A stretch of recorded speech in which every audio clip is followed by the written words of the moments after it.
Como pueden ver, ahí está el nombre de la enfermedad que provoca.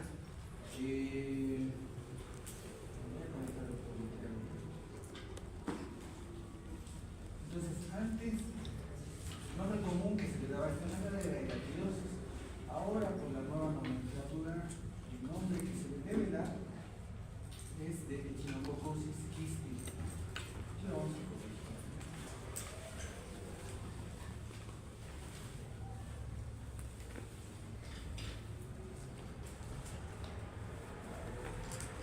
La nueva denominación es echinococosis quística.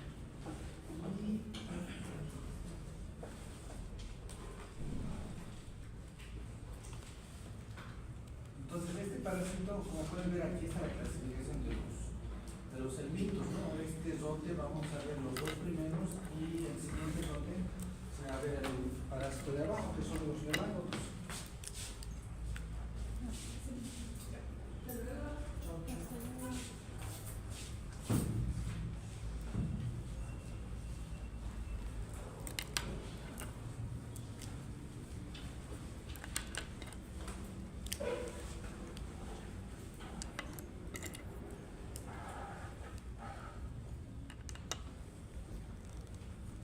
Entonces, la característica más importante de los tremátodos y de los céstodos son que de pronto ambos son parásitos platelmintos. Ambos son parásitos que se caracterizan por ser planos, ¿no? Pero este es plano, simplemente plano, y este otro es plano segmentado, ¿no? Esa es la gran diferencia de los céstodos con los tremátodos. Entonces, el que vamos a ver hoy día está dentro del grupo de los céstodos. Es zoonótico porque se transmite entre animales y humanos, y ocurre la parasitosis entre humanos y animales. Es de tipo ciclo heteroxeno porque incluye más de un hospedador, no es como los monoxenos que solamente tienen un hospedador. Aquí hay un animal, un humano, entonces son dos hospedadores que van a formar parte de este ciclo. Y tiene alto impacto económico porque principalmente cuando afecta a los animales, las vísceras que son parasitadas son incautadas y esto tiene consecuencias económicas. Y si hay impacto en los humanos, de pronto es porque cuando afecta a los humanos, estos tienen que ser internados, tienen que ser intervenidos quirúrgicamente, y esto equivale a costos económicos. Ahora, esta parasitosis no es una parasitosis nueva, ¿no?, que recientemente se la haya descubierto, sino es una parasitosis antigua. En la época de Hipócrates ya se hablaba de esta parasitosis, pero en esta época no se conocía el agente etiológico, es decir, no decían, esta persona tiene hidratidosis. Pero sí, Hipócrates lo que hacía era diseccionar los cadáveres y le llamaba la atención que en ciertos cadáveres encontraba los quistes hidratídicos. Entonces eso era algo muy particular de observar en los cadáveres que disecaba. Y él empieza a describir algunos de los cadáveres y él en su descripción dice: cuando el hígado lleno de agua se rompe, en el epílogo el vientre se llena de agua y los enfermos sucumben. Eso se refiere al quiste hidratídico, que más adelante van a entender por qué hace esta descripción y por qué los pacientes que tienen quistes hidratídicos y revienta su líquido terminan muriendo. Y eso es lo que Hipócrates logra descubrir, ¿no? Logra identificar personas que morían porque había algo que se reventaba y les causaba la muerte. Estas son las especies involucradas en esta enfermedad. En realidad son 9 especies. Antes, hasta hace unos 20 años atrás, solamente se hablaba de echinococos granulosos, es decir, se estudiaba la echinococosis quística y se decía echinococosis quística o hidatidosis es provocada por echinococos granulosos y punto. Y ahí terminaba la descripción del agente etiológico. Pero hoy en día, con la biología molecular, se ha descrito o se ha logrado descubrir que en realidad son 9 las especies involucradas en la producción de echinococosis quística. Estas son de pronto las especies descritas. Por ejemplo, echinococcus granulosos en su estricto hay incluso 3 genotipos, G1, G3, G2.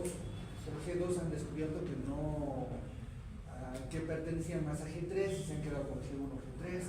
Echinococcus Echinococcus equinus, Orlepi, canadensis. Entonces, estas son las 9 especies que provocan la enfermedad. Aquí todavía está más descrito estas 9 especies. Aquí en el lado, en esta columna, pueden ver las 9 especies, cada una de estas. Y de pronto, la cepa o genotipo, ¿sí? Aquí están descritos. Y acá están los hospedadores intermediarios, ¿sí? Desde ovejas, porcinos, búfalos, caballos.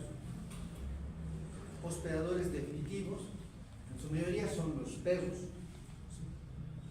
¿sí? Y si estos infectan al humano o no.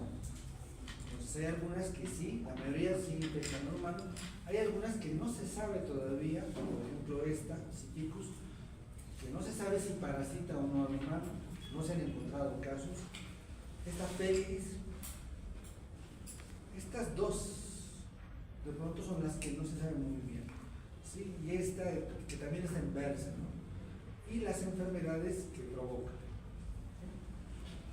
Entonces todo esto es, como pueden ver, es un mundo muy amplio que con la biología molecular se ha extendido demasiado, pero nosotros lo vamos a resumir. Lo vamos a resumir y vamos a empezar resumiéndolo de esta manera. Entonces, hemos dicho que existen, o vamos a decir que existen 3 tipos de echinococosis, ¿sí? Una que se llama echinococosis quística, que vendría a ser esta, y como pueden ver, esta echinococosis quística tiene una distribución mundial, es decir, está en todo el mundo. Y esta echinococosis quística es provocada por estos agentes etiológicos. La otra patología se llama echinococosis neotropical. Y la tercera se llama echinococosis alveolar. De esas 3 patologías, solo nos vamos a abocar a estudiar esta, porque está presente en nuestro medio. Aunque esta también se ha descrito en el continente americano, no es frecuente. Y esta es provocada por estos 2 agentes etiológicos, Borgeli y Oligarchus. Lo único que se ha descrito en nuestro medio es Borgeli, pero que no se ha encontrado agente humana siendo parasitado, ¿sí? Se ha descrito en una capa, en una paca, y no es de mucha importancia en este momento para nosotros lograr saber o conocer. Y echinococosis alveolar sí está distribuida en estos sitios, pero no hay en nuestro medio, entonces no la vamos a ver para nada. Solamente es para conocimiento general que hay de pronto 3 tipos de patología provocada por Echinococcus ssp. Pero esta es la que ahora vamos a estudiar. Esta es la que tenemos más en nuestro medio, censo estricto. Y también se ha descrito Orlepi y el G7, que tendría que ser intermedios. Entonces, para describir y estudiar echinococosis quística, ustedes tienen que aprender a estudiar los parásitos de esta manera. Bueno, al menos para mí es la mejor manera, ¿sí? Primero, conocer de que en esta parasitosis hay un adulto. Han visto ya la parte de teniosis, ¿verdad? Y en teniosis había una característica: el adulto medía 6 metros. En cambio, este adulto que van a ver ahora es bien pequeño, apenas mide unos 5 a 6 a 7 milímetros, es pequeñito. Pero ese adulto coloca huevos.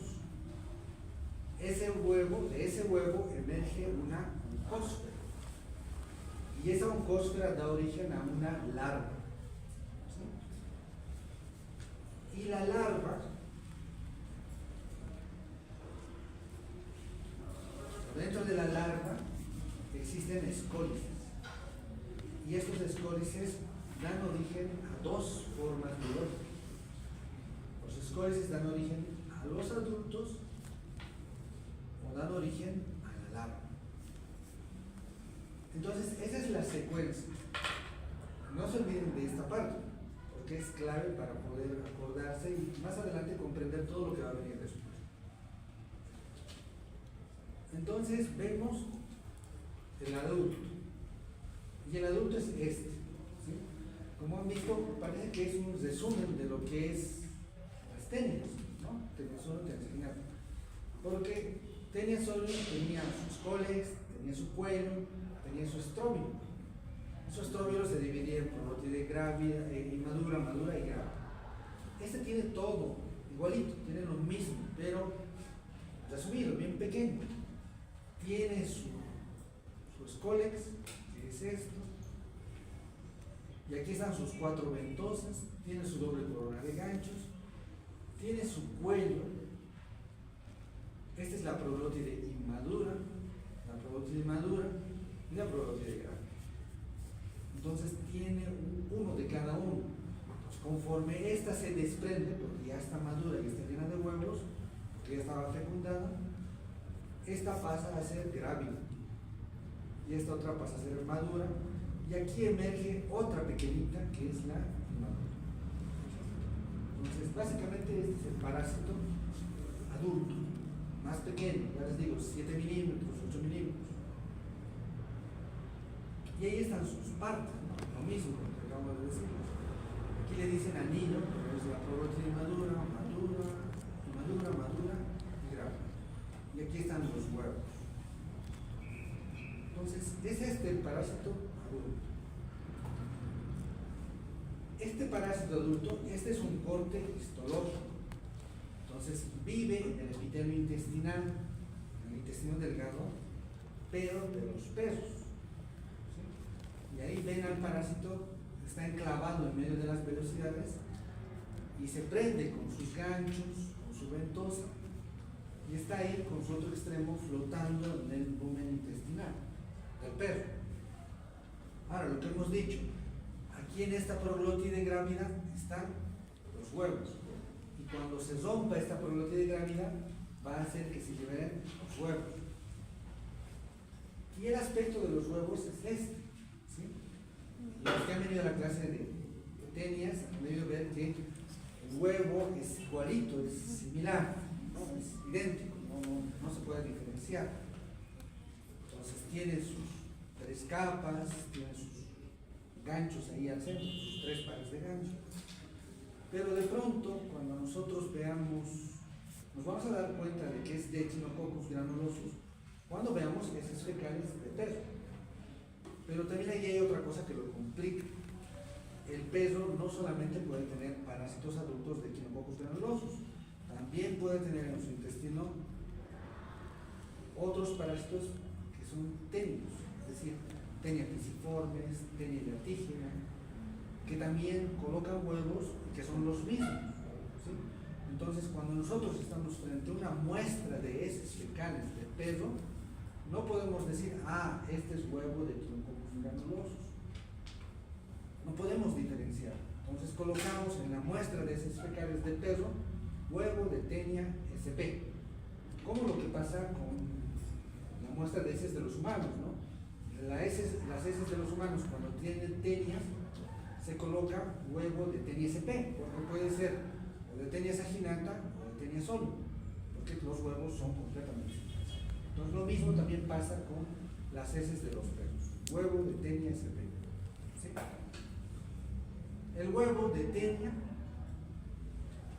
ahí están sus capas, sus membranitas. Lo de adentro, de pronto, se llama embrión hexacanto. ¿Sí? Y este huevo es el que va a entrar y va a entrar en contacto con el jugo gástrico. Se va a romper sus membranas y el embrión hexacanto va a salir liberado, pero ya no como embrión hexacanto, sino como oncosta. ¿Sí? Pero este es el huevo de tenia SP. Y se va a liberar la oncosta. Entonces, imagínense, este huevo se ha ingerido, se rompe sus membranas y ahora se está liberando la oncosta.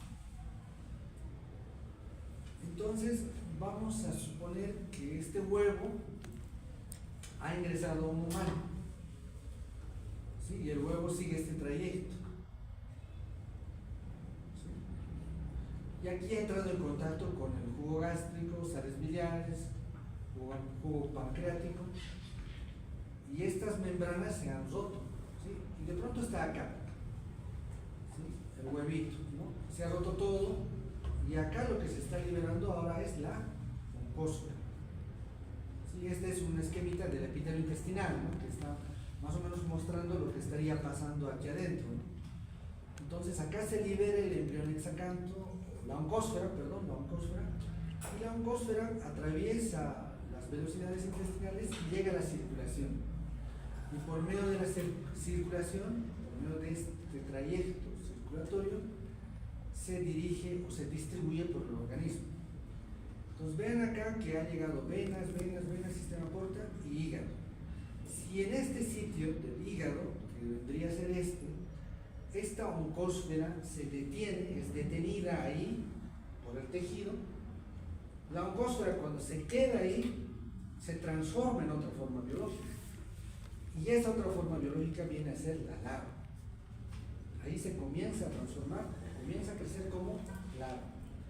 Pero si no es detenida y vence el hígado, si sigue en su trayecto, y de pronto se detienen los pulmones, que vendría a ser también en los pulmones, se queda ahí detenido y ya se transforma otra vez en larva.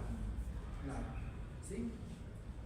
Pero si de pronto pasa el hígado, pasa los pulmones y sigue por la circulación, puede ir a cualquier parte del organismo. Entonces puede estar en el cerebro, en musculatura, en cualquier parte del organismo. Y ahí también se va a desarrollar como larva. ¿Sí? Hasta ahí me están siguiendo, ¿verdad? Entonces, la oncósfera es la que da origen a la otra forma biológica que se llama larva.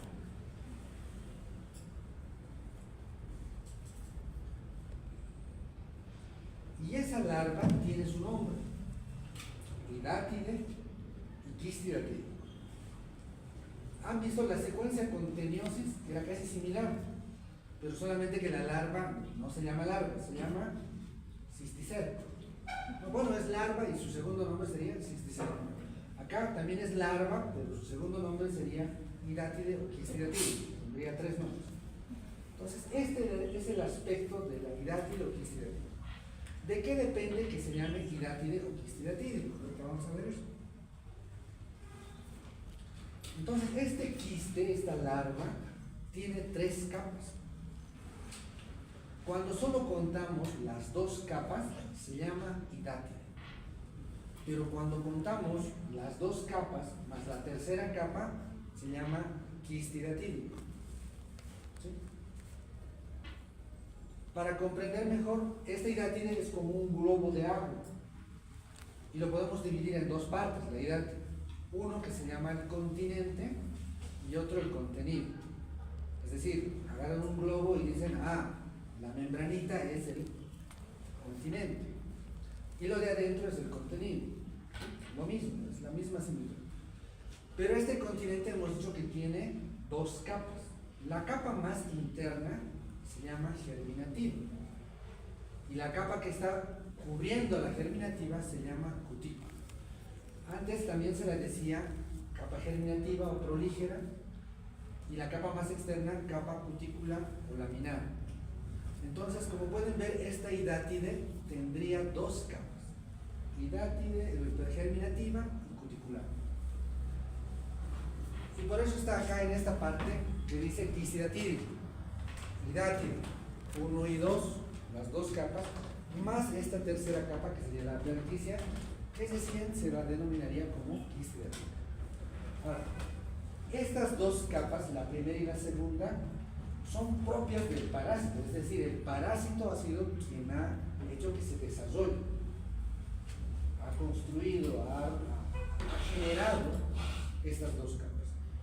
En cambio, la tercera capa, la adventicia, es una capa generada por el humano, por el hospedador. Es decir, es una capa que envuelve a la hidátide, que tiene ese aspecto de una tercera capa. Entonces, sumamos la tercera capa y eso vendría a ser nuestro quistidátide. Como hemos dicho que es un continente, es un globo, adentro tiene un contenido.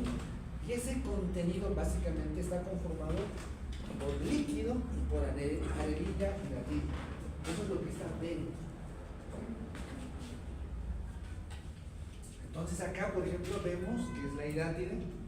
Y vean, esta parte vendría a ser la capa externa, la cutícula, y esta otra vendría a ser la germinativa, ¿sí? Lo que está dentro. Y tiene ese aspecto medio amarillento. Y en este otro vemos las tres capas, ¿sí?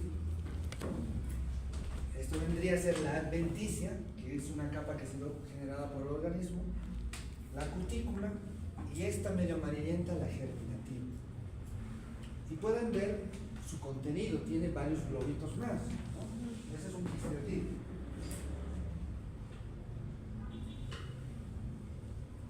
Y lo que está en el contenido hemos dicho que se divide en dos: el líquido y la arenilla típica.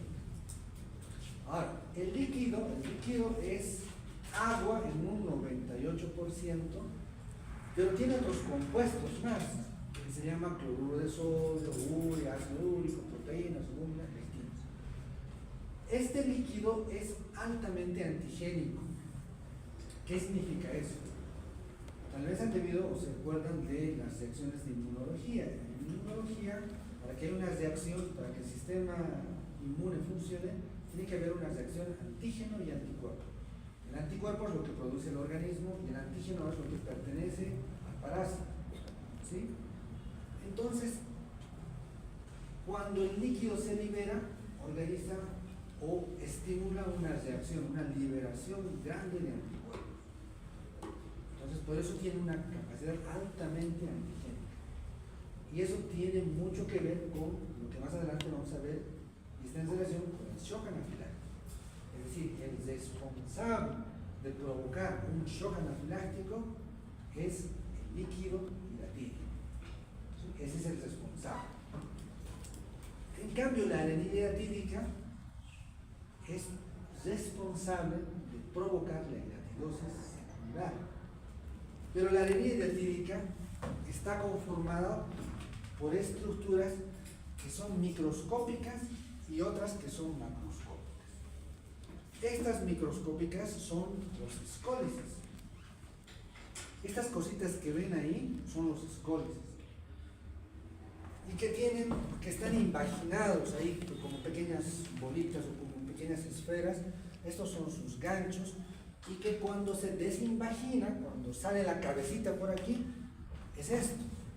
Tienen sus ganchos, su cuello, y aquí están sus pequeñas ventosas, y esto vendría a ser su estómago. Entonces, este escólice, así, desinvaginado, es el que finalmente va a dar origen al parásito adulto. A partir de los escólices se van a formar los parásitos adultos. Y lo macroscópico, lo que se puede ver, son las vesículas hijas. ¿Cuáles serían las vesículas hijas? Todo esto son vesículas hijas. Y aquí adentro hay lo que hemos dicho, los escólices, los protoescólices, pero que son microscópicos. ¿Me están comprendiendo, verdad? Si no me entienden, me dicen para que pueda aclarar algo más, ¿no? Ahora, si hacemos un corte histológico, vemos lo mismo. La capa externa, o que es la adventicia, esta la laminar, que hemos dicho también que se llama cutícula, la germinativa o la capa prolígera, ¿sí? Ahora, de acá, la capa germinativa tiene mucha importancia, porque esta capa germinativa, como pueden ver, está dando origen a los escólices, ¿sí? Esas bolitas chiquititas que están imaginadas, estos son estos, ¿sí? Y miren cómo de esta misma capa germinativa se puede formar pequeñas vesículas prolígeras con esta misma capa germinativa, y que dentro, como pequeños glóbulos microscópicos, dentro también tienen vesículas prolígeras, ¿sí? Todo esto, vesículas prolígeras. Ahora, ahí está el corte histológico y es lo mismo. Entonces hemos dicho hidátide, las dos capas, quistidatídico, las tres capas, ¿no? El contenido que es la arenilla hidratídica, y acá estaría el líquido hidratídico. Y este es el aspecto de los escólices, así apelotonados. Y vean ahí sus ganchitos. Y vean que hay algunos que son mucho más, hay algunos que son fértiles y algunos que son infértiles. ¿Cómo se da cuenta que un escólice es fértil? Estas bolitas que ven aquí como puntitos, como pequeños grumos, son pequeñas vesículas de glucógeno. Y esto es lo que permite que sean viables los escólices, porque los escólices también se alimentan. Y algunos que son inviables es porque no tienen estas vesículas de glucógeno y se mueren, se lisan, ¿sí? Dentro de la misma vesícula prolígera, se mueren. Y cuando se mueren, estos ganchos quedan sueltos. Y en la arenilla hidratídica es lo que podemos encontrar. Aparte de estas vesículas o de estos escólices, podemos encontrar restos de algunos de estos que se han muerto y que solamente quedan ahí los ganchos. Están flotando en el líquido hidratídico los ganchos. Aquí hay algunos evaginados. Y esto ya resulta más fácil de comprender, ¿no? Entonces tenemos aquí el adulto. El adulto, el parásito adulto que vendría a ser este, y el parásito adulto está en el hospedador definitivo, que es el perro. El adulto coloca huevos que salen con las heces fecales del perro, ahí están los huevos, y del huevo sale una oncósfera, y esta oncósfera da origen a una larva, y esta larva, que se llama quiste hidratídico, puede estar en todos estos hospedadores intermediarios, ¿sí? Y aquí podemos aplicar otro término que hoy estábamos repasando con mi grupo, que se llama la especificidad de especie. Entonces, la forma biológica de la larva tiene alta o baja especificidad de especie. Según eso, tiene baja especificidad de especie. ¿Por qué? Porque esa larva puede parasitar a varios tipos de mamíferos. No ocurre lo mismo con el adulto. El adulto tiene alta especificidad de especie, porque en el único que puede parasitar y desarrollarse como adulto es en el perro. Es decir, pueden comerse otros animales estos quistes hidratídicos, pero no van a desarrollar las formas adultas, porque la especialidad de especie es solamente los perros son los únicos hospedadores definitivos. Pero también podemos ver que aquí el hombre interviene. El hombre interviene como un hospedador intermediario accidental. Ya sabemos la definición de hospedador intermediario accidental. Es aquel que permite el desarrollo de la forma biológica, pero corta el ciclo biológico. Entonces, este hospedador intermediario, que vendría a ser el humano, va a desarrollar quistes hidratídicos, va a permitir que el quiste hidratídico crezca, pero lo que no va a permitir es que el ciclo biológico continúe. ¿Por qué? Porque el perro tendría que comerse la víscera de un humano, es decir, un hígado o un pulmón que tiene quistes hidratídicos. Entonces eso no va a ocurrir, no va a haber disminución. Entonces el ciclo biológico va a continuar cuando estos animales con quistes hidratídicos los faenean, los carnean, encuentran las vísceras con los quistes hidratídicos y ese quiste hidratídico se lo dan al perro. Pero dentro de ese quiste hidratídico, hemos visto que dentro del quiste hidratídico están los escólices. Y estos escólices son los que van a dar origen a un adulto. ¿No? Es decir, la forma que se va a comer el perro es el quiste, pero dentro del quiste están los escólices. Finalmente, no es que el quiste hidratídico va a dar origen a los adultos, sino es lo que está dentro del quiste hidratídico, los escólices, y es por eso que está acá esta forma biológica, ¿sí? Va a dar origen a un adulto a partir de los escólices. Ahora, aquí hay una cosita más que tienen que entender. Estos escólices tienen la capacidad de dar origen a dos cosas. Y la fecha está indicando esto. Este escólice da origen a adulto, pero este escólice también puede dar origen a las larvas, pero en diferentes circunstancias, no en las mismas circunstancias. Da origen al adulto cuando el perro se lo come el quistiatídico, pero da origen a otras larvas cuando un quistidatídico se revienta. Supongamos que este humano aquí tiene su quistidatídico y ese quistidatídico se ha reventado y se han liberado los escólices. Como estos escólices se han liberado en el hígado o en los pulmones de esa persona, no van a dar origen a adultos, sino van a dar origen a nuevas larvas. Entonces vean que las condiciones para que dé origen a la larva o al adulto son diferentes, no son las mismas. ¿Me están siguiendo, verdad? Ya. Acá este es ya un ciclo biológico de otra manera, tratando de explicar lo mismo y les va a resultar más fácil de comprender. Entonces aquí esto estaría representando el epitelio intestinal de los perros, el parásito adulto está ahí clavado, están saliendo las proglótides, están saliendo las proglótides grávidas con las heces fecales. En ese trayecto que recorre la proglótide grávida en el intestino del perro, se deshacen de estas proglótides y en las heces del perro van a salir huevos, ¿no? Estos huevos están en el medio ambiente, alguien ha ingerido los huevos, del huevo liberan la oncósfera. La oncósfera es la forma invasiva, la que atraviesa el epitelio intestinal, la que por medio de la circulación se dirige al hígado, y donde en el hígado o en los pulmones va a desarrollar un quistidatídico.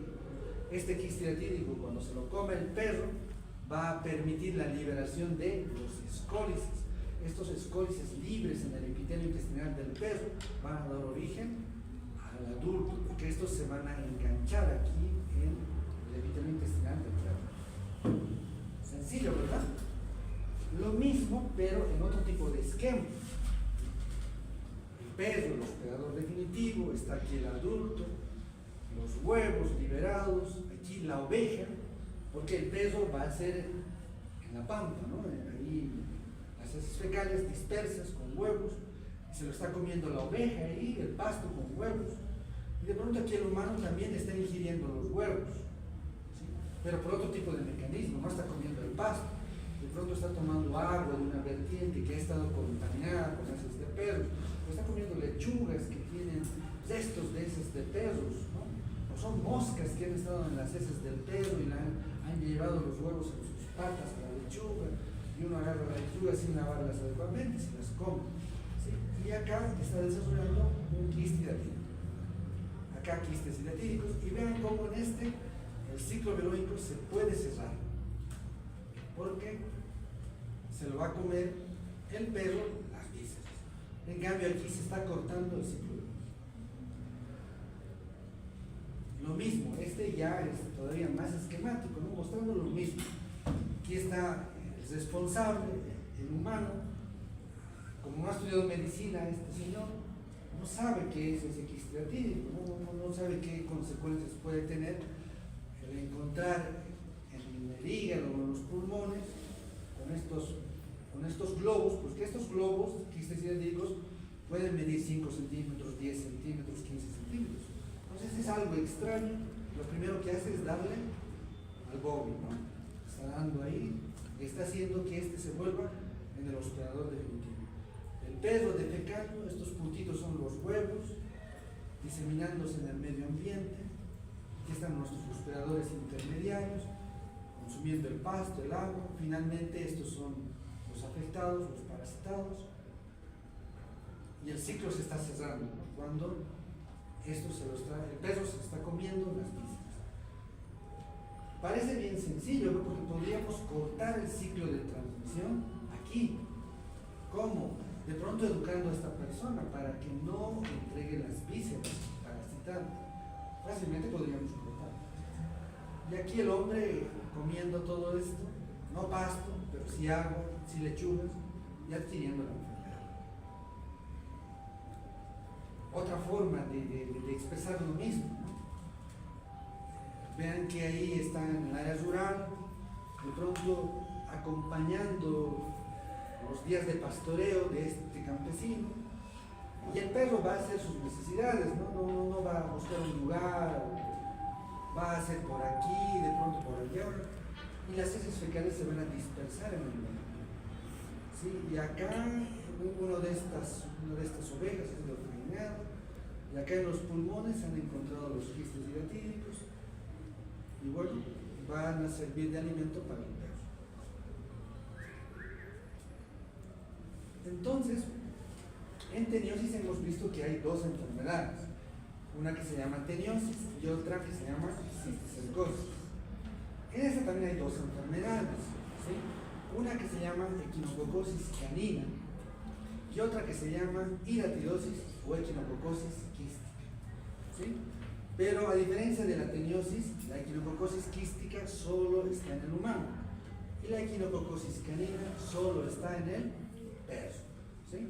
Entonces solo hay una enfermedad que afecta al humano, que se llama equinococosis quística. Y ahí está el responsable, ¿no? Entonces, vean, a veces uno cuando va al área rural, ve un lugar verde, ¿no?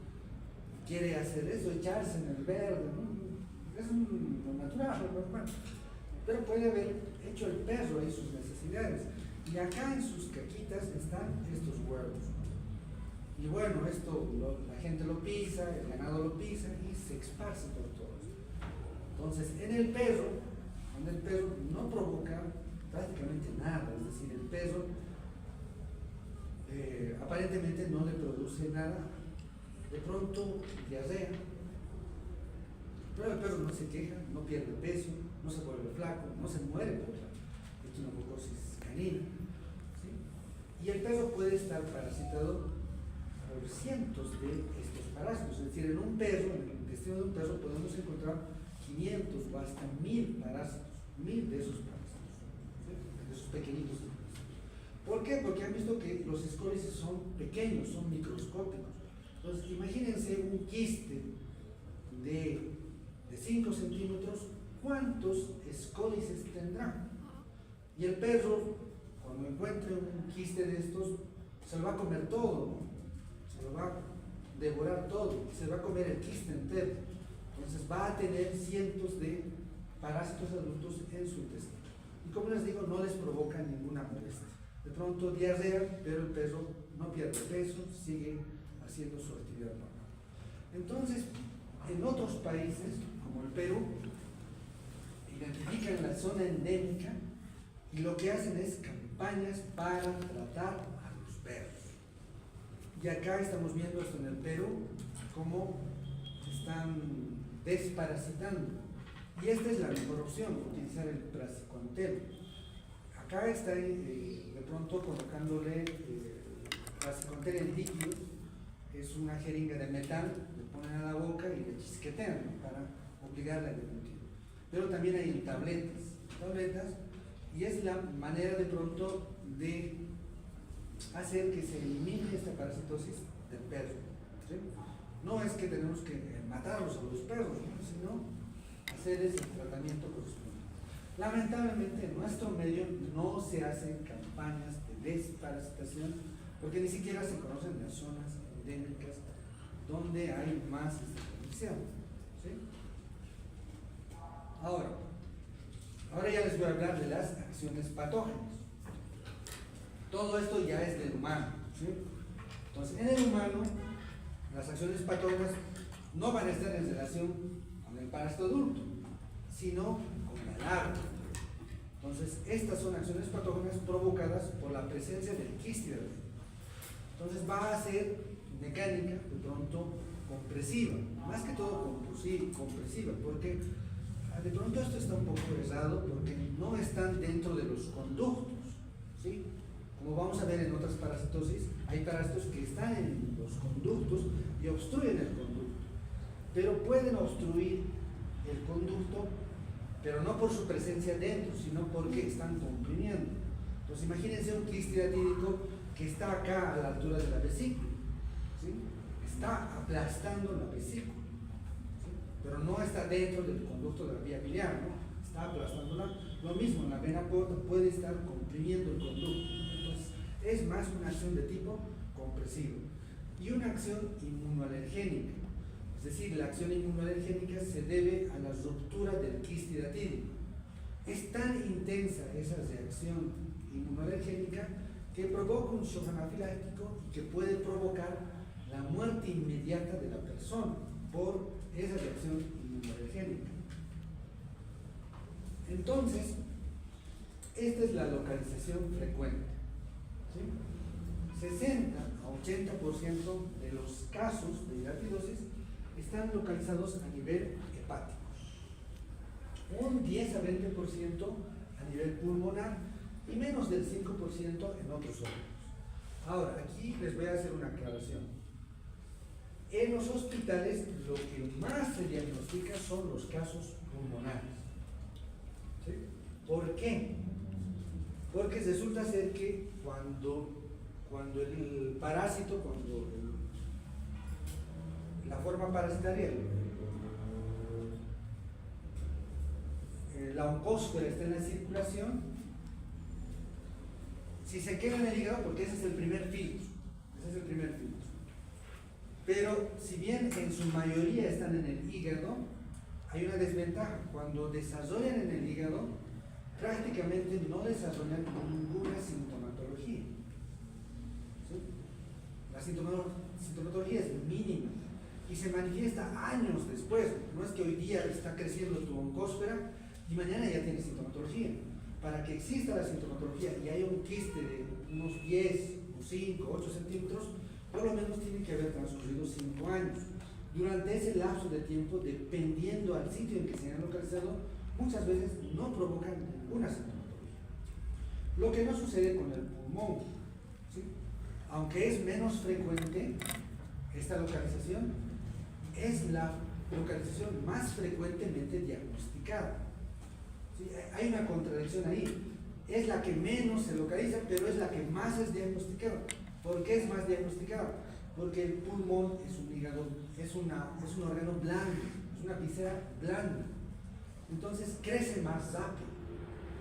Entonces puede llegar a medir 10 centímetros, 15 centímetros, de pronto, no en 5 años, sino en 2 años. Pero a medida que va creciendo, va provocando tos, expectoración, dificultad respiratoria. Entonces son síntomas mucho más evidentes. Y nosotros no vamos a la consulta médica por si acaso, ¿no? Vamos porque hay algo que nos está molestando. Si en el hígado no está provocando ninguna molestia, está creciendo lentamente, pero no provoca ninguna molestia, no vamos a ir a la consulta médica. A no ser que de pronto veamos una masa, algo que está creciendo, pero más de lo debido, recién acudiremos.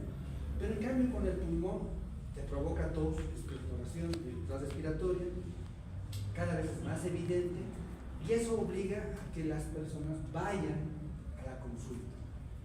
Y en la consulta el médico tampoco dice, esto debe ser un quiste hidratídico. Frente a esas manifestaciones, tos, expectoración, lo primero que dicen, cuidado que sea tuberculosis, o cuidado que sea un cuadro de neumonía. Pero ¿qué es lo que hacen? Recurrir a una prueba imagenológica y le piden una prueba de rayos X. Y ahí dicen, había estado aquí un quiste hidratídico. Entonces tampoco es que identifican rápidamente, ¿no? Ven la imagen y dicen, es hidratídico. Entonces vean que existen contradicciones.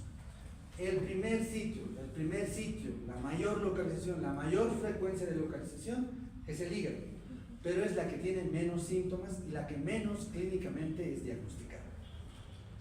El más frecuentemente diagnosticado, pulmonar, pero es la localización menos frecuente. Ya saben por qué, por más circulación, ¿no? ¿De qué depende que haya síntomas? De todo esto. No es lo mismo que tengas un pequeño quiste, uno, que esté en los pulmones y no te provoca nada, o que esté en el hígado y es pequeño, es uno, no te provoca nada. No es lo mismo tener un quiste de 1 centímetro a tener un quiste de 10 centímetros, por eso es el tamaño. Los órganos afectados, no es lo mismo que tengas un quiste en el cerebro a que tengas en el hígado o en los pulmones. Su localización, lo mismo, en relación a la localización, no es lo mismo.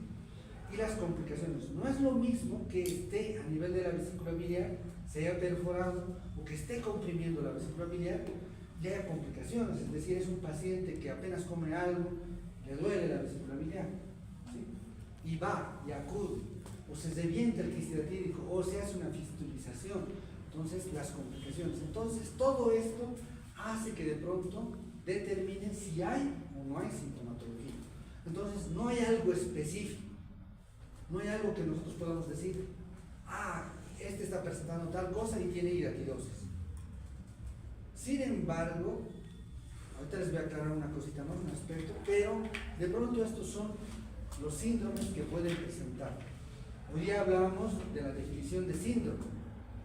El síndrome se define como un conjunto de signos y síntomas que tienen diversos agentes etiológicos, ¿sí? Que no es solamente producido por uno, sino es producido por varios. Entonces puede haber un síndrome tumoral, es decir, hay una masa que está creciendo, pero no puedes decir, esto es 100% hidatidosis. Puede ser otra cosa, puede ser un tumor benigno, maligno, ¿no? Puede ser N cosas. Síndrome doloroso, es decir, duele, pero el dolor podemos atribuirlo a cualquier cosa. Un síndrome de hipersensibilidad, de pronto un shock anafiláctico, que también puede ser atribuible a otras causas, a varias causas. Pero de pronto están los síntomas más frecuentes. Pero ya saben, esto depende de lo que hemos dicho, tamaño, localización, cantidad, todo eso. Ahora, ahí están, vean, todos estos son inespecíficos: hepatomegalia, dolor en el hombro derecho, epigastrio, náuseas, vómitos, urticaria, distensión, todo eso es inespecífico. Ninguno te dice, esto es hidatidosis, nada, salvo uno. Y ese uno se llama vómito. De todos estos síntomas, hemoptisis, pleuritis, que puede haber tos, mucopurulenta, mucosa, la vómica es el único, es sin acento, hay un error. La vómica es el único que de pronto es o te hace sospechar de que posiblemente tu paciente tenga hidatidosis. ¿Por qué? Porque la vómica tiene una particularidad, es contenido pulmonar, ¿sí? Y el aspecto de la vómica es muy parecido a la sémola. ¿Conocen la sémola, no? Han comido alguna vez sopa de sémola. Entonces tiene ese aspecto. El paciente muchas veces te describe y te dice, he botado un líquido con grumitos blancos, pequeños grumitos blancos, muy parecido a la sémola. Y ahí cuando he escupido todo eso, también había unos restos de telitas, unas telitas parecidas. ¿Conocen el huevo? ¿No? Cuando se rompe el huevo, ahí tiene una membranita que se llama esa capita, una capita bien delgadita, ¿no? Entonces son restos de esas capitas que botan. ¿Por qué? Y eso vendría a ser la capa germinativa. Entonces el paciente te describe todo eso. Entonces tú puedes decir, es posible que sea el contenido de un quiste hidratídico, es posible.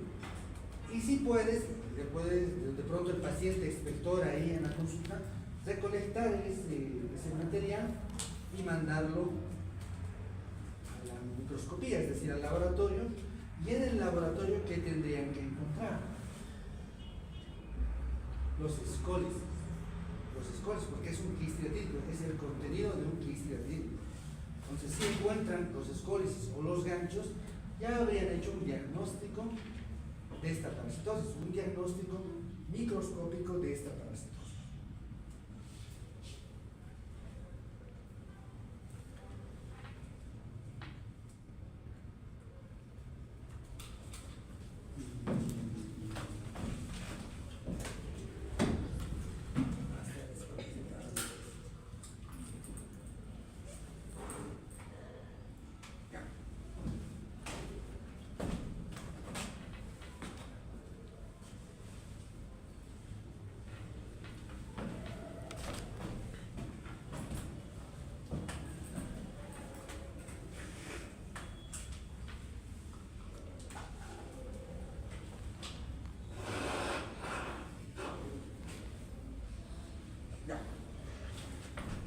¿Se entiende?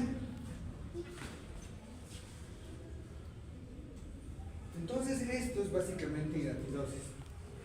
Entonces la vómica es algo que te permite, no es altamente patológico, pero que sí te permite sospechar de que la persona puede estar infectada con esta parasitosis. Entonces vamos a pasar ahora a la parte de diagnóstico. Entonces aviso que todo lo demás es completamente inespecífico y la vómica es lo único sugestivo. Ahora, con el diagnóstico, vamos a ver que con el diagnóstico van a ver para la siguiente semana en las hojas del doctor Martínez. El diagnóstico lo clasifica en diagnóstico clínico, etiológico y laboratorial. ¿Sí? Entonces, el diagnóstico clínico es complejo hacia acá, no hay cómo, no puedes guiarte por la sintomatología, salvo por la vómita. Entonces tienes que recurrir necesariamente al diagnóstico etiológico, utilizando pruebas de laboratorio. Nos faltaba esto. ¿Sí? Entonces, hay una hidatidosis primaria. Estos serían los cuadros, de pronto, los cuadros patológicos que se presentan en esta parasitosis. Una hidatidosis primaria, cuando logras identificar al quiste hidatídico, ya sea en pulmón, hígado, cualquiera de esas partes.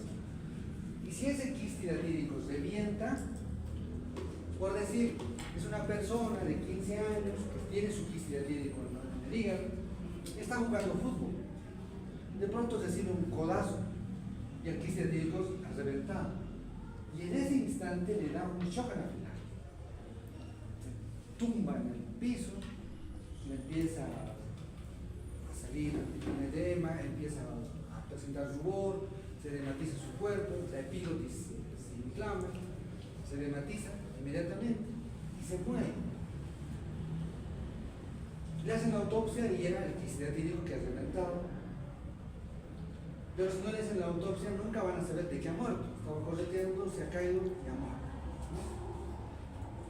Y ha muerto por un shock anafiláctico.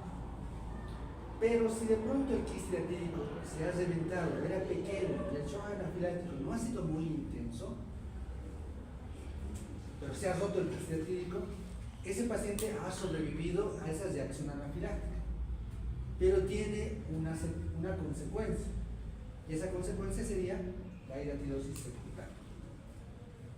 ¿Por qué? Porque se ha roto, ¿no? Los escolices se han liberado, y años después no solamente presentará un quiste hidatídico, sino unos 10 quistes hidatídicos en su abdomen, porque ha habido la ruptura. ¿Sí? Entonces, la complicación de una hidatidosis primaria que te puede llevar a la muerte es un shock anafiláctico. Una complicación de la ruptura de una hidatidosis primaria, pero que no ha culminado con un shock anafiláctico, es una hidatidosis secundaria. ¿Sí? ¿Me están siguiendo esto, verdad? Y lo mismo, este esquema está reflejando lo mismo. Está ahí en el centro nuestro quiste hidatídico y las dos posibilidades. Por una parte, vean la hidatidosis primaria. Hidatidosis primaria originada o provocada a partir de ¿qué? De la oncósfera. Es la oncósfera la forma invasiva, ya que ha migrado por la circulación y cuando ha llegado a su hábitat, que sería el hígado o los pulmones, ha provocado una hidatidosis primaria. Pero también está la otra posibilidad, que este quiste hidatídico haya estallado, se haya roto, y este escólice, protoescólice, haya dado origen a una hidatidosis secundaria. Entonces, la hidatidosis primaria se desarrolla a partir de ¿qué forma biológica? La oncósfera. La hidatidosis secundaria se desarrolla a partir de ¿qué forma biológica? Protoescólice. ¿Sí? Sus orígenes son diferentes. Me están siguiendo, ¿verdad? Que den un mal examen. Shock anafiláctico, eso es todo lo que presenta un shock anafiláctico. ¿Sí? También existen accidentes. Es un cirujano que de pronto está operando por un mal manejo de sus equipos, los rompe durante la cirugía, el quiste de 6 centímetros. Inmediatamente le da un shock anafiláctico y se muere el paciente en el quirófano. O la rotura espontánea, ¿no? Que el quiste hidatídico esté ahí y al levantar una garrafa, por el esfuerzo, se ha roto y se muere. La hiatidosis secundaria, ya saben, las infecciones. El día martes va a venir el doctor Alarcón, que es el cirujano pediatra del Hospital del Niño. Y él va a exponer los casos de hiatidosis en niños. Aquí. Entonces, va a ser la mesa redonda de hiatidosis y él va a exponer su casuística en relación a la hiatidosis en el Hospital del Niño. Y se va a conectar desde Tupiza el doctor Eric Villena para hablar de hiatidosis en Tupiza. Tupiza de pronto es ahorita el foco más, es el foco endémico de hiatidosis en este momento. Entonces él va a comentar cómo hace el manejo de los perros, de los humanos con tratamiento. Pues va a estar muy interesante y espero que ustedes asistan. ¿Sí? Entonces estas son la clínica. La clínica se acompaña de pruebas de gabinete, epidemiológico, de pronto el antecedente si proviene de áreas rurales, y el etiológico, identificar al agente etiológico, ¿no? El agente es responsable. Nos ven aquí, paciente que tenía de pronto una sintomatología pulmonar, le pedimos una placa PA de tórax, y aquí está nuestro quiste atípico. O aquí está nuestro quiste atípico. Entonces ya se ha diagnosticado, entonces a este habrá que operarlo o habrá que tratarlo con una vendazón, dependiendo del tamaño del quiste. Garbi es un médico radiólogo que hizo una clasificación de las ecografías. Esta clasificación no se la utiliza ya mucho, pero es muy esquemática en cuanto al diagnóstico hepático, ¿sí? Acá también tienen que darles una cosa. Para el diagnóstico pulmonar, la primera opción de diagnóstico es placa de tórax, rayos X, ¿sí? Pero cuando se trata de nivel hepático, ya no sirve la placa de tórax, ¿no? O la placa de abdomen, sirve la ecografía, ¿sí? Es la primera opción. Y esta es la clasificación ecográfica. Entonces vean ahí, la OPS hizo una clasificación también, son los C1, C3, C2, C4, C5, ¿no? Entonces vean, cuando es un quiste hialino, así que recién está empezando, uno ve en la ecografía ahí completamente rodeado de una esfera y se ve todo negro. Cuando ya está muriendo, está empezando a tener alguna descomposición, se empieza a desprender la capa germinativa, y eso es lo que pueden observar aquí, una membrana desprendida. Acá en esta es multivesicular, como lo que han visto en una primera imagen, ¿no? Varias vesículas hijas, entonces se puede observar así. En estas etapas, en el C4, C5, prácticamente los quistes están muriendo ya, y por eso es que aparece como una masa con sitios de calcificación, y acá algo ya completamente calcificado. Entonces acá vemos los activos. Estos, por ejemplo, se revientan y van a dar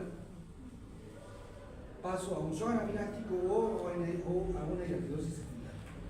Estos son los transicionales del CE3, de pronto que está en proceso de degeneración, se están desprendiendo las membranas, algunos que ya están siendo calcificados, y estos son los inactivos, de pronto son quistes que ya han muerto y que en ese sitio se está produciendo el depósito de tejido fibroso y tiene ese aspecto blanco, ¿no? Entonces estos son inactivos que no pueden, por más que uno dé un golpe ahí, no va a liberar nada, no se va a morir de nada, no va a haber hiatidosis. Entonces un quiste hiatídico no vive eternamente, no vive 100 años, nada, tiene un tiempo de vida, pero lo de malo es que ese tiempo de vida es largo y durante ese tiempo de vida puede ocurrir esas cuestiones o esos desenlaces fatales como es un shock anafiláctico. Aquí lo mismo, hay imágenes en signo de elevado, como se ven en las ecografías, quiste tipo 1, ahí la membrana desprendida, vean, todo este es el quiste y ya acá se están desprendiendo las membranas, está ahí en proceso de degeneración, las múltiples vesículas, ¿sí? Y acá ya en procesos de calcificación. Acá más o menos está la clasificación de cómo se debe hacer. A partir de 10 centímetros generalmente se opera, ¿sí? Menos de 10 centímetros se hace tratamiento con albendazol. Entonces antes se pensaba Ah, no, eso todavía no los voy a hablar.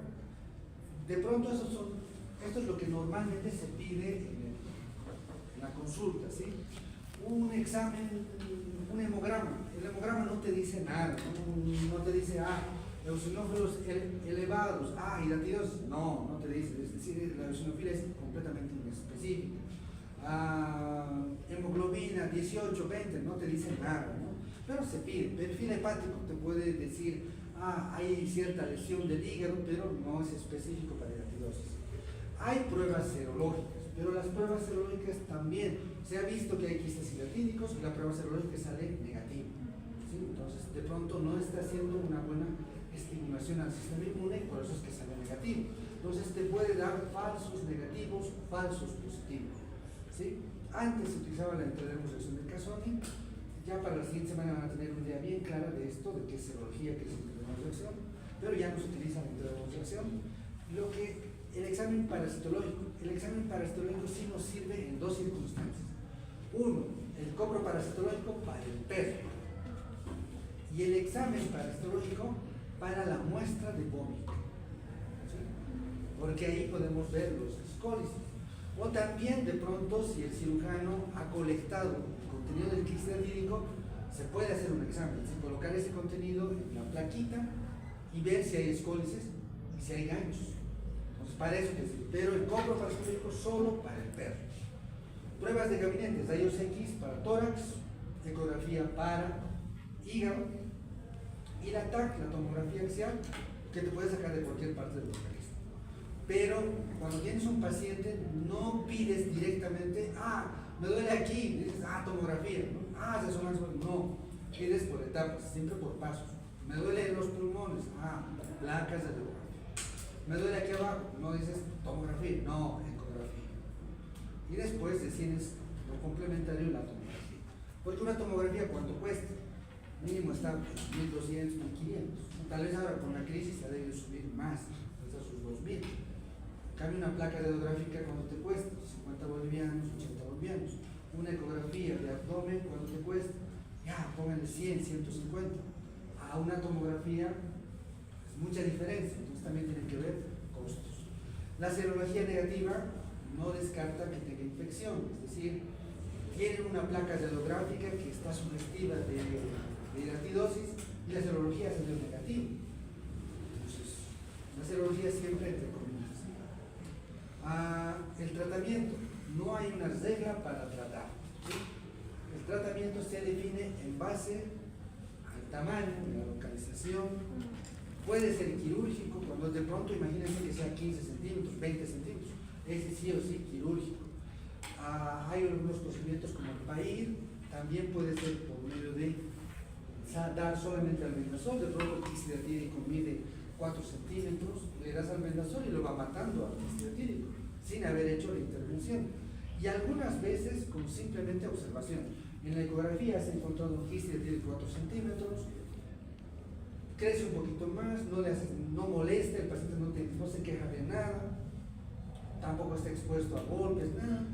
Vas haciendo el control 6 meses después, 1 año después, y ves que el quiste ha terminado calcificándose sin hacer ningún tipo de tratamiento. Entonces, mucho depende de ciertas características. Este es el PAIR. El PAIR es simplemente abrir 2 orificios en el abdomen, tubos con cámara, tratar de identificar el quiste, hacer el aspirado del contenido, meter una sustancia hipertónica, matar a los escólices. ¿Por qué? Porque si una gotita se te cae, vas a provocar una hidatidosis secundaria, ¿no? Entonces, esto es el PAIR. Y ven acá, este es el doctor, mi compañero de curso, es el director del gastroenterológico, y ellos han operado este quiste hidatídico. Vean del tamaño, por lo menos medía entre 25 a 30 centímetros. Esta es una historia muy interesante porque la mamá, era mamá, estaba embarazada, primero ha nacido el bebé y luego el quiste hidatídico, le han hecho una cesárea, y aquí había un riesgo tremendo, ¿no? Porque imagínense, semejante quiste que se reviente, la mamá iba a morir de hecho, ¿no? Pero se arriesgaron y la mamá se quedó 2 meses ahí planchada, internada sin movimiento, porque ella tampoco quería provocar un aborto, le dieron esa opción de salvar a la mamá porque iba a reventarse todo esto. Y ahí está, ya nació el bebé, ya han sacado el quiste etílico y vean el tamaño. Vean aquí placas radiográficas, tomografías. Perdón. Aquí haciendo las cirugías. Vean el quiste etílico, este sería 10 centímetros. ¿Sí? Ahí nuestra hidátide, grandes. ¿Sí? Una hidátide, pero sus vesículas hijas. Vean el aspecto, esta es una foto de África, pero de un niño que tiene un quiste etílico, ¿no? Ahora, hay que ser muy descuidado para que se te crezca tanto y no ir. Ahora, ahí, África, pobreza, no hay acceso a servicios de salud, pero imagínense que alguien le dé un golpe, se revienta y se muere. Entonces, esto es lo que permite la transmisión, ¿sí? En el área rural esto es frecuente, es el faeneo que hacen en la casa, en el peridomicilio. Este es en un sitio de venta, de pronto están carneando y el perro está esperando su porción, ¿no? Ven algo raro y si encuentran con quiste etílico se lo van a dar al perro. El perro se lo come feliz. Igual estas son fotos de Argentina donde el perro está rondando aquí y esperando su visa. Y el perro acompaña las actividades del pastoreo aquí con sus visas. Sí, lo mismo. Esta es una foto de batallas. Vean, aquí han matado a las ovejitas y los perros lamiendo la sangre, pero ya saben, si hubieran encontrado algo extraño la gente, se hubiera dado al perro, no se lo hubiera guardado, nada, se hubiera dado al perro. Aquí lo mismo, el perro está esperando, ¿no? su parte. Entonces vean que esta parasitosis es fácil de cortar la transmisión, de pronto con educación. ¿Qué? Ah, ya está acabando. Ya. ¿Qué hora es? Sí. Ya, un minuto, ya acabamos. Solamente esto, ¿sí? Esto tomen en cuenta. La transmisión con los perros, ¿sí? Esta es la forma de hacer nexo social de los perros, ¿no? Se olfatean, se huelen entre ellos. Y es ahí en la región perianal que están las heces fecales. Y pueden haber heces fecales del perro ahí. Entonces, una de las formas es que el perro limpiándose, por ejemplo, el potito, ¿no? Raspando. Esto lo puede hacer en el césped, ahí en la pampa, ¿no? Y está contaminando con esos fecales. Estas son fotos de la área rural. Vean este niño acariciando al perro, ¿no? Y el perro se lame la región perianal, se lame su pelaje, y este niño está acariciando al perro. De pronto tenía huevos, están en el pelaje, se ha revolcado en el piso, ¿no? El perro con sus huevos. Agarra su manzana y se lo come y tiene hidatidosis. Miren este perro, este chapi, esto estaba lleno de heces fecales aquí, y luego estas niñas están jugando con el perro, ¿sí? Aquí está otro perro y este es otro perro. Y si este tenía hidatidosis, equinococosis canina, estos niños de hecho es que iban a tener hidatidosis. Y aquí los perros, ¿no? Un montón de perros. Es el mismo perro, jugando la niña con el perro. No hay la foto del niño con el perro, ¿no? Pero esto más o menos también ocurre en nuestra área rural, ¿sí? Los niños, qué sé yo, le dan un beso, se hacen lamer, y esa lengua de pronto ha pasado por la región perianal, ¿no? Y está contagiando con huevos a la persona, ¿no? Al niño, en este caso los niños. Quistes hidatídicos, hígados con quistes hidatídicos, vean aquí 1, 2, 3, 4, 5, 6 quistes hidatídicos, ¿sí? Profilaxis, hagan la diferencia. Profilaxis, medidas individuales. Control, medidas colectivas, ¿no? Y ahí están las medidas para evitar la profilaxis, ¿no? Aseo de las manos, antes de ingerir alimentos, por regla general, más si has acariciado al perro, más si has sudado con el perro, lavado de frutas, verduras, beber agua apta para el consumo. Ahí evitar que los perros besen, los niños besen a los perros, ¿sí? Medidas de control, educación, normas que regulen la tenencia responsable de mascotas. No es criar por criar, ¿no? Tener 10 perros y están muriendo de hambre. En la área rural es tremendo esto, tienen 10 perros. Yo llevaba comida, y cuando se me acababa la comida, a veces me quedaba comida de gato y les daba a los perros, pero los perros se lo comían, no decían nada de comida de gato, ¿no? Y sufren harto los perros. Campañas para desaparición de perros, algo que no se hace en este medio.